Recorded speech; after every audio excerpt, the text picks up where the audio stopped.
las últimas semanas, el sistema educativo ha sido visto con lupa por los hechos que podríamos describir han puesto en peligro a sus estudiantes. La reciente balacera que dejó como resultado estudiantes heridos y también un estudiante muerto dentro de un plantel educativo en Colón. El fallecimiento de una menor de edad junto a su hermana cuando intentaban cruzar una calle en un colegio de Tocumen, siendo arrastradas por las fuertes corrientes de un sistema de alcantarillado. Y así como varios casos que se nos reportan a diario. O sea, ¿por qué nuestros centros educativos se han vuelto tan inseguros? Existen mecanismos y protocolos que nos permitan brindarlos y darles seguridad, no solamente y la tranquilidad a los padres de familia, que sus hijos van a estar bien mientras reciben educación. Con nosotros, Nivia Roxana Castrellón, ella es especialista en educación, ella es representante también de la Fundación para el Desarrollo de la Educación Económico y Social, que ha elaborado varios estudios, y quién mejor que usted, Nivia, para analizar lo que ha estado ocurriendo y qué cosas pudiésemos mejorar para evitar situaciones como la que hemos reportado en las últimas semanas. Muchísimas gracias, Castalia. Yo creo que este es un tema que no es menor, porque si analizamos lo que ha estado ocurriendo desde enero de 2020, tiene que ver con seguridad. Primero, bioseguridad, por supuesto, que por eso no pudieron ir los chicos a los planteles, pero nosotros tenemos que honrar los compromisos que incluso tienen los acuerdos internacionales que Panamá ha suscrito con relación a la protección de los menores y darles el acceso al derecho a la educación de una manera tal que no tengan que arriesgar su vida o su integridad física por acceder a ese derecho a aprender que todos tenemos desde que nacemos. Entonces, aquí hay un tema que yo creo que no es menor, porque tiene que ver primero con la seguridad en el contexto. Estamos hablando que el derecho a la educación implica también que el centro educativo sea accesible. ¿Eso qué significa? Que el área alrededor del colegio debe tener todas las medidas necesarias, entendiendo que estamos tratando con menores de edad y niños pequeños que incluso van muchas veces solos a la escuela. Eso por un lado.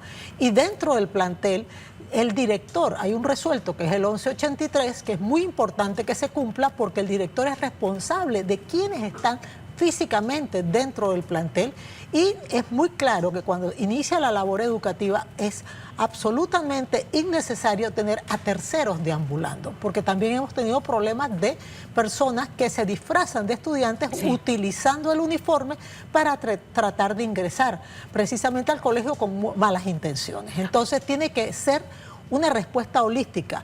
Los centros educativos deben ser sagrados, no pueden irse campos de batalla de situaciones de otra índole a un centro educativo. Nosotros no podemos permitir que lo que está ocurriendo en países como los Estados Unidos e incluso en Rusia, que acaba de haber una balacera con un saldo de una serie de fallecimientos, porque no los estamos protegiendo. Eso no puede pasar en Panamá. Ahora bien, más allá de cuando se inician estos debates, cuando se han hecho de violencia, que hay que poner medidas de seguridad en el plantel, que si tenemos que tener policías, que si debemos poner detectores de metales dependiendo del área donde se encuentre el centro educativo. Eso sería el extremo, pero ¿hay otras medidas que se pueden aplicar, Roxana? Pero por supuesto, yo pienso que lo primero es promover una cultura de paz.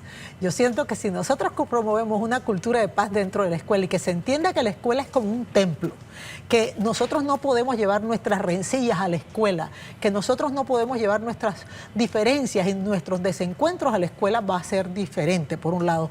Por el otro lado, también es la responsabilidad que tenemos los adultos de cuidar lo que está ocurriendo. Y yo quiero referirme a los administrativos y por supuesto los educadores y los directivos, que tienen que estar muy pendientes de lo que ocurre, porque también, ojo, tuvimos una situación de una desaparición de una niña que todavía no aparece, justo saliendo de un centro educativo o yendo de un centro educativo. Entonces son cosas muy delicadas. Nosotros no podemos dejar a nuestros niños solos. Ahora bien, pero hay circunstancias, hay fenómenos a los cuales yo me pregunto si están o no están preparados, a pesar de que son hechos de que no se reportan ahora, sino desde hace muchos años. La actividad de pandillas en las escuelas, por ejemplo. ¿Qué hace un docente o qué hace un director de un centro educativo que confirma que en efecto tiene pandilleros dentro de sus aulas escolares? Incluso a miembros de pandillas rivales dentro de un mismo aula. Y con esas circunstancias tiene que convivir no solamente el docente, sino el resto del salón. No, totalmente. Es una realidad. Es una realidad y que yo pienso que tenemos que hacer una gran reflexión de qué ha ocurrido en Panamá, por qué ha habido un incremento en las pandillas, de hecho, ahora con la pandemia. Obviamente los muchachos estuvieron 24 meses fuera de las aulas de clase y eso no ha contribuido. Yo siento que hay que hacer intervenciones en las cuales podamos en un momento dado fortalecer conceptos fundamentales como la integridad de las personas, como el hecho de que el pandillerismo al final es una respuesta a la falta de familia, ¿sí? A veces no nos damos cuenta, pero ¿qué busca un muchacho cuando entra a una pandilla? ¿Ser un delincuente? Pensémoslo bien. ¿O es que está buscando la familia que no tiene en casa? Entonces tenemos que hacer una intervención mucho más holística, por un lado, y también insistir en algo. Sí. En la escuela no puede haber este tipo de rivalidades. La escuela no es un campo de batalla, es un campo para luchar contra la ignorancia y contra la falta de conocimiento. Pero el sistema expulsa, que esa es la otra parte que voy.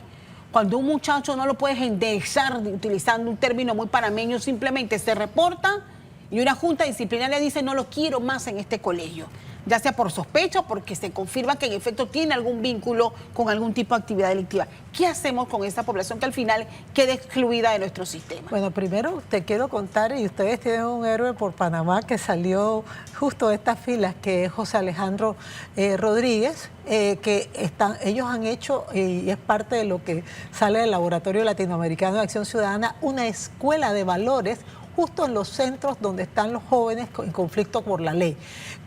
Yo creo que este concepto debe ir también a las escuelas. No tienes que llegar a un centro de prevención o de alguna manera de confinamiento para que eso ocurra. Yo creo que la formación integral tiene que primar, y también el hogar. Yo creo que, y cuando hablo del hogar, y no quiero ser... De pronto, a veces los panameños hablamos de un hogar que no existe en Panamá, de papá, mamá. Hay hogares monoparentales, muchas veces viven con padrinos, con madrinas y con gente que los quiere. Bueno, que ese tema de respetarte a ti como ser humano, no, eso tiene que ser parte de la conversación, y que no puede ser que todo lo estemos arreglando en Panamá con violencia y a la mala. Eso no puede ser. Ahora bien, las estructuras siempre han sido la manzana de la discordia, pero en algunos casos no deja de tener razón. O sea, una escuela sin una cerca perimetral que impida que ingresen gente disfrazada, por ejemplo, de estudiantes o alguien que quiera vender droga, o un hecho como el que se reportó en Tocumen recientemente, donde 2 jóvenes fallecen luego de ser arrastradas porque el sistema de alcantarillado sin parrilla y con todas las cosas que se han detectado ahora están justamente a la salida de un colegio. Pero es que ahí es el punto. ¿De quién es la responsabilidad? Por supuesto que es una responsabilidad. Perdona que te interrumpa porque es mucha pasión cuando tengo que decir estas cosas. Francamente, y que no me digan que es el Meduca. Esto es responsabilidad de todos los actores. Todo el perímetro de la escuela tiene que ser de alguna manera asegurado, y eso le corresponde a un montón de entidades que deben cumplir con su trabajo. Yo en eso soy muy enfática. Por ejemplo, el tema de acceso a conectividad, eso le toca a los especialistas y es la política de telecomunicaciones del país. Igualmente hay un principio de subsidiariedad que hay que cumplir, y francamente es inaceptable que frente a una escuela, sabiendo que hay niños pequeños, tú dejes una alcantarilla de esa manera. Eso para mí es una negligencia que raya en lo criminal. Eso no puede ser. Y que me perdonen y que me digan que no hay presupuesto y que de pronto son muchas alcantarillas. Cuando uno acepta un puesto, uno sabe que tiene que cumplir con toda la responsabilidad, y son áreas básicamente que las deben de poder identificar. Son 3.250 escuelas en todo el territorio nacional. Ahora bien, no estamos hablando tampoco, y eso de pronto lo podemos traer a la mesa, de los muchachos que están en áreas de difícil acceso, que tienen que cruzar ríos. Oye, por Dios, o sea, el derecho a la educación implica y añade el concepto de que la escuela sea accesible, y eso significa una accesibilidad con protección y medidas y garantías de seguridad.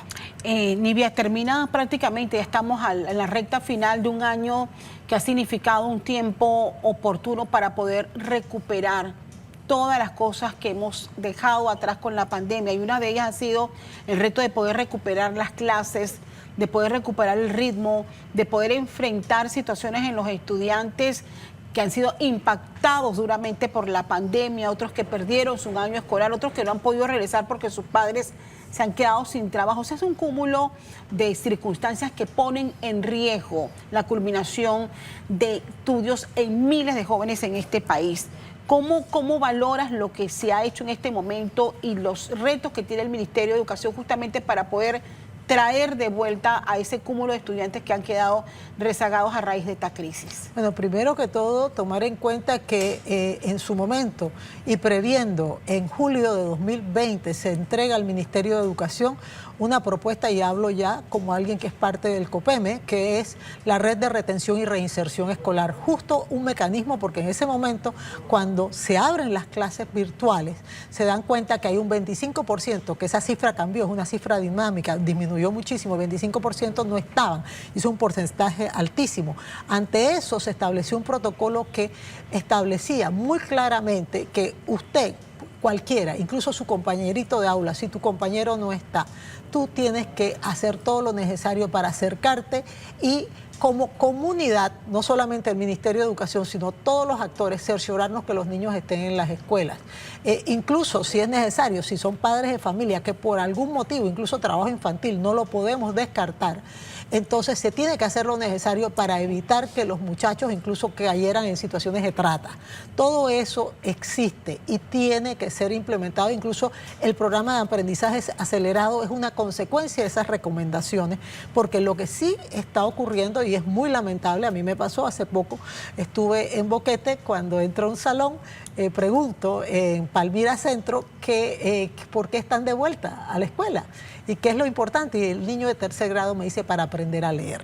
Cuando un niño te dice que es para aprender a leer, que quiere estar en la escuela, te das cuenta de cómo le hemos truncado quizás unas oportunidades educativas que tenemos el deber de resarcirlas.